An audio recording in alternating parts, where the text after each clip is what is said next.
বিশ্ব হিন্দু পরিষদের প্রতিষ্ঠা দিবস উদযাপন করা হলো এবং এই প্রতিষ্ঠা দিবস আজকে পালন হয় আগরতলা মুক্তধারা হলে। ভক্তি কমল মহারাজ জগন্নাথ মন্দিরের প্রধান উপস্থিত ছিলেন। আজকের এই দিনকে কেন্দ্র করে বিশ্ব হিন্দু পরিষদের প্রতিষ্ঠা দিবস পালন করা হচ্ছে। গোটা রাজ্যে বিভিন্ন আঙ্গিকে এই দিনটি পালন করা হচ্ছে।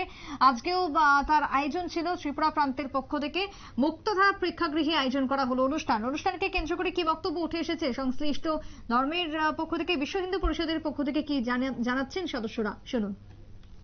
ছিল না, একটা উশৃঙ্খল জীবন ছিল, কিন্তু এই বেদকে স্থাপন বেদের মাধ্যমে সুন্দর করে তিনি সমস্ত কিছু করেছেন।